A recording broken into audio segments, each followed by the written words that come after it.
Allô, allô, c'est Karine du blog Mon Coin Lecture et aujourd'hui je vous retrouve pour un petit bilan lecture. Je sais que ça fait longtemps avec pour résultat que j'ai 17 livres dont il faudrait que je vous parle, mais j'ai une bonne raison. En fait, j'étais en pleine rénovation chez nous. Ceux qui me suivent sur les réseaux sociaux le savent, je vous ai assez emmerdé avec ça. Il me manquait un mur dans la maison. Il y avait toute une équipe d'ouvriers chez moi, donc filmer c'était totalement impossible. En fait, vivre là c'était totalement impossible. Genre on voyait la poussière se balader, c'était merveilleux, merveilleux, merveilleux. Et je pars en vacances très bientôt, donc je filme ça même si je suis malade. De la voix, j'espère que je ne dénasaliserai pas trop. J'espère que ce bilan sera plus ou moins phonétiquement correct. Et s'il y a beaucoup de coupures, ben, c'est peut-être juste que j'ai étouffé, c'est normal. Ouais, vie de glamour, bonjour. Donc, on va y aller. On va essayer de passer sur les livres assez rapidement, j'en ai beaucoup, puis j'aimerais mieux pas faire 3 vidéos, peut-être 2, parce que 17, c'est quand même pas mal.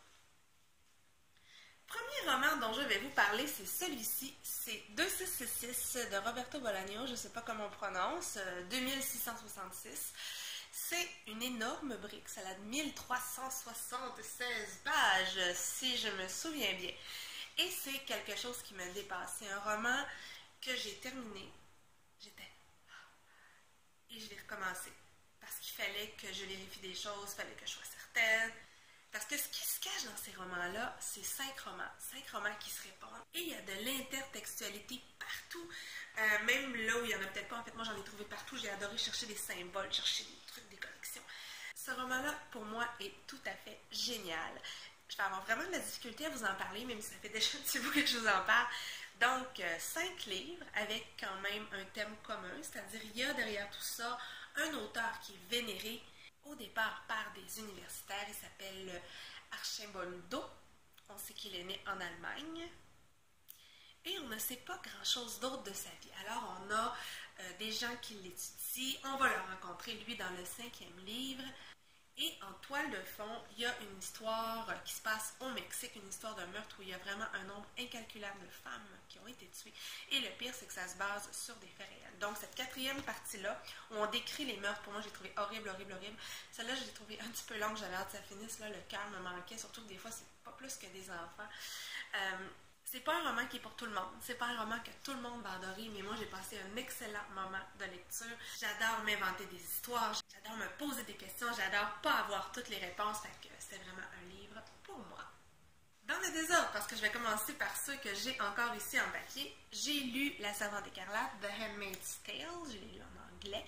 Je l'ai lu en fait parce que tout le monde écoute la série, et j'étais en train de me faire tout spoiler le truc, je l'avais jamais lu, donc je voulais le lire en roman en premier, et j'ai vraiment adoré ce roman-là. C'est un roman qui fait réfléchir sur les extrémismes en tout genre et sur le statut de la femme en général. Margaret Atwood, qui est une auteure canadienne, mentionne que ce n'est pas un roman féministe, mais moi je trouve qu'il y a quand même pas mal d'aspects qui sont traités dans ce roman-là. Donc, nous nous retrouvons dans une théocratie, dans un futur assez rapproché, et en fait, avoir des enfants, c'est devenu de plus en plus difficile. Donc, les femmes qui sont fertiles deviennent des servantes écarlates, c'est-à-dire qu'elles sont engagées pour avoir des enfants pour d'autres couples.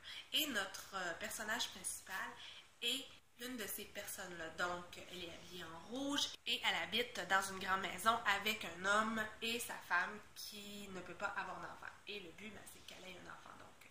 Et ce qui est surtout intéressant dans ce roman-là, c'est que notre narrateur a vu le changement. Elle a eu une ancienne vie. Elle a connu l'avant. Et maintenant, elle se retrouve dans cet environnement-là où avoir des opinions, c'est dangereux et où les gens qui en ont se font cruellement rappeler que c'est très, très mal. Être d'une autre confession que la religion principale, c'est être à risque de peine de mort. Et les femmes sont souvent considérées seulement comme des mères porteuses. C'est un livre qui fait se poser énormément de questions. Ça a été écrit il y a quand même un bon bout de temps dans les années 80 et je trouve que c'est toujours aussi actuel avec ce qui se passe dans certains endroits du monde. Donc, je vais me faire un plaisir de regarder la série maintenant.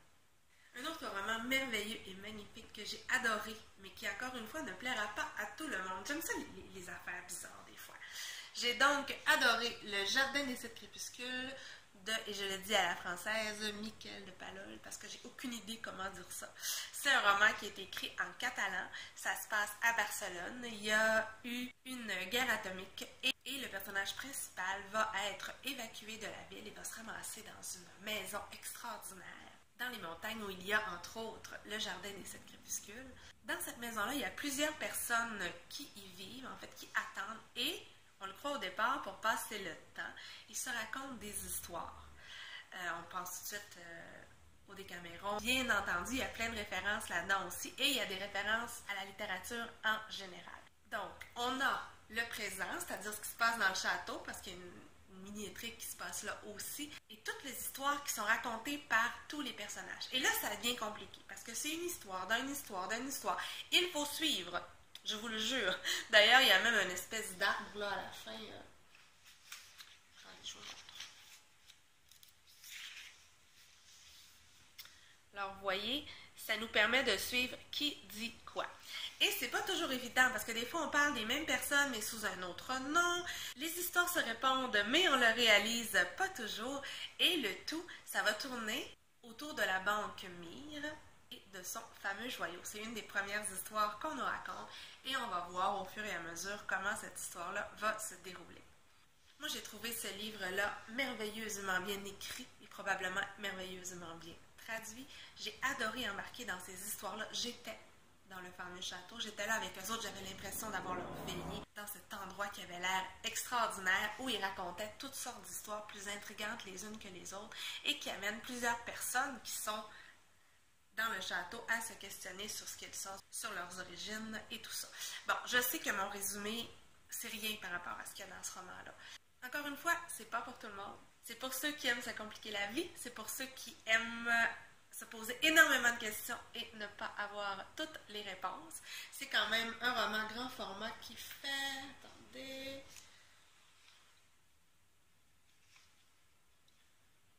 1140 pages d'histoire ébriquée. Mais moi, ça va être parmi mes plus belles lectures de cette année, je le sais.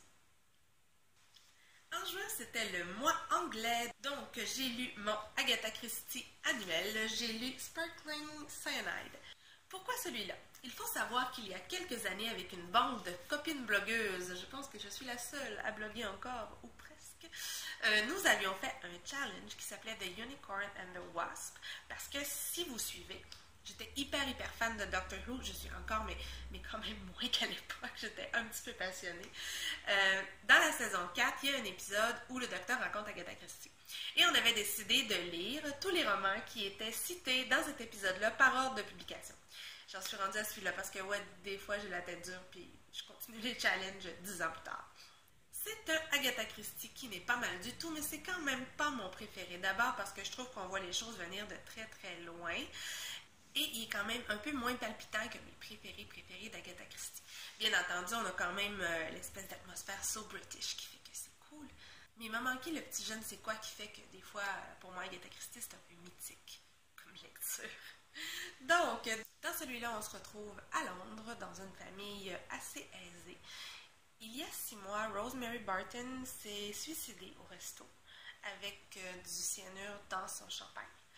Et plusieurs mois après, son mari commence à agir de façon de plus en plus étrange. Et ces agissements vont vraiment faire se questionner le reste de la famille. C'est un des Agatha Christie avec le colonel Race qui est quand même pas mon enquêteur préféré. J'ai une petite faiblesse pour Hercule Poirot et pour Miss Marple. Comme à peu près tout le monde, je le crois. Donc voilà pour celui-là. Ensuite, j'ai poursuivi avec une petite romance qui s'appelle Pas si simple de Lucie Castel. On me l'avait vendue en disant que c'était vraiment chouette, c'était vraiment drôle. Et au départ, oui, ça a fonctionné. Le début du roman, la rencontre à l'aéroport, les dialogues, je trouvais ça vraiment super comique. Par contre, ça n'a pas toffé sur la longueur, on va dire. Et en fait, je suis déçue d'être déçue parce que je m'ennuie d'aimer les romances. Avant, j'aimais vraiment ça. Pourquoi je suis violette? Parce qu'il n'y a plus de soleil. Bon, c'est bon, on revient. Donc, l'histoire commence, comme je le disais, à l'aéroport. On rencontre Scarlett et sa sœur Mélie qui sont prises à Londres quelques jours avant Noël. Oui, autant n'importe le vent est passé par là. Donc, elles sont très inquiètes pour leur maman qui est veuve depuis cette année. C'est le premier à Noël sans leur père. Donc, elles voudraient idéalement être là. Mais bon, le mauvais temps fait que ça va être un peu difficile. À l'aéroport, ils vont rencontrer William, qui est un homme sarcastique, riche, anglais. anglais, avec un grand A. Et pour toutes sortes de raisons, Scarlett et William vont être amenés à se revoir. L'histoire se passe sur quelques jours. Alors moi, c'est là où est le problème. Une histoire sur quelques jours dans ma tête, ça ne peut pas être crédible. Je suis pas une grande romantique de la vie, il faut croire, là, mais dans ma tête, ça se peut pas. Impossible. Du coup, c'était pas gagné d'avance. En plus, il y a le personnage de Millie, qui est la sœur de Scarlett, qui est sexologue et devint en fait. Parce qu'elle regarde quelqu'un 3 secondes, là, puis ben, elle comprend tout, puis elle se trompe jamais. C'est fou. Elle m'a tapé sur le système. Mais vraiment, vraiment. Et au niveau des dialogues, c'est très sarcastique, c'est très drôle, c'est très right on point. Mais en fait, il n'y a personne qui parle comme ça dans la vie. Donc, je disais que l'auteur, elle veut que ce soit drôle et sarcastique, mais elle veut un peu trop. Et ça paraît.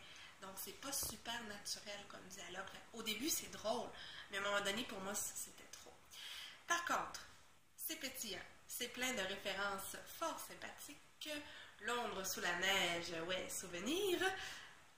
Et c'est une plume que je relirais, parce qu'elle a un truc. Il y a vraiment un petit truc. C'est juste que cette histoire-là, pour moi, était un petit peu cliché. Puis trop rapide. Voilà. Je continue donc avec Marie Montante de Charles Quimper. Pour faire changement, les grosses briques que je vous ai montrées tout à l'heure, c'est un tout petit roman, tout petit. Je pense qu'il fait 76 pages. Et ça suffit parce qu'à la fin, moi, j'avais le cœur à l'envers, carrément. Certes, on voit le truc venir, mais c'est quelque chose qui est extrêmement touchant et extrêmement poétique à la fois. Donc, on rencontre un homme qui a perdu sa fille. On apprend que sa fille, elle s'est noyée. Est-ce qu'elle s'est noyée à la mer? Est-ce qu'elle s'est noyée dans un lac? C'est pas l'important. L'important, c'est qu'ils n'ont pas retrouvé son corps. Et cet homme cherche sa fille dans toute l'eau qu'il y a autour de lui. C'est un homme qui est extrêmement souffrant. Ça fait mal au cœur de le voir s'éloigner de son quotidien, s'éloigner de son épouse qui ne peut rien faire pour aller le récupérer. C'est très très court, mais c'est vraiment venu me chercher et c'est super bien écrit, c'est poétique, c'est beau, bref, à lire. On va rester dans du québécois avec Étincelle de Michel Plomer. En fait, c'est un roman qui est d'une auteure québécoise, mais il se passe en Chine. Tout près de Hong Kong, il y a un endroit où je suis déjà allée dans mon cours périple chinois, donc j'avais l'impression que je savais c'était où, c'était comme plus chouette. On rencontre donc Michel, qui est vraiment l'alter ego de l'auteur, c'est un peu de l'autofiction en fait. En fait, c'est de l'autofiction. Elle a vraiment enseigné en Chine et elle a vraiment connu cette personne-là dont elle va nous raconter l'histoire. Michel enseigne l'anglais et elle va se lier d'amitié avec une jeune collègue. Et un jour, par un caprice du destin et une négligence de certaines compagnies, son amie va se retrouver brûlée au 3e degré de presque partout. Elle devait la retrouver ce soir-là. Elle ne l'a pas retrouvée, donc elle se sent terriblement coupable. Et c'est cette histoire-là qui nous est racontée.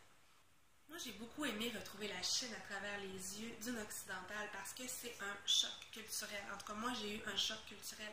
Il y a plein de choses que je ne parvenais pas à comprendre quand j'étais là-bas. Et malgré le fait qu'elle est là depuis plusieurs années, on sent qu'il y a certains éléments qui vont toujours lui rester étranges. On rencontre aussi la famille de son amie qui est très, très touchante. Elle campe carrément dans l'hôpital. Ce sont des gens qui sont rustres, mais qui sont très aimants avec leurs croyances, avec leurs coutumes. Et on a un père qui est prêt à tout pour sa fille, même si, au premier abord, il a l'air un peu brut de décoffrage. Ce roman-là, je l'avais lu parce que j'ai décidé cette année de lire tous les romans qui étaient en liste pour le prix des libraires du Québec. C'est pas mon préféré, mais je comprends pourquoi il a été choisi. Puis j'ai beaucoup aimé ça et j'ai senti que l'auteur avait besoin d'écrire cette histoire-là aussi, en lisant ses mots. Bon, là, j'extrapole, peut-être que c'est pas ça partout, mais moi, c'est ça que j'ai senti. Voilà. Je pense qu'on va couper ici parce que c'est assez long, donc je vais monter la première partie, puis ensuite, je vais revenir monter la deuxième partie. C'est beau, à la prochaine, bye bye!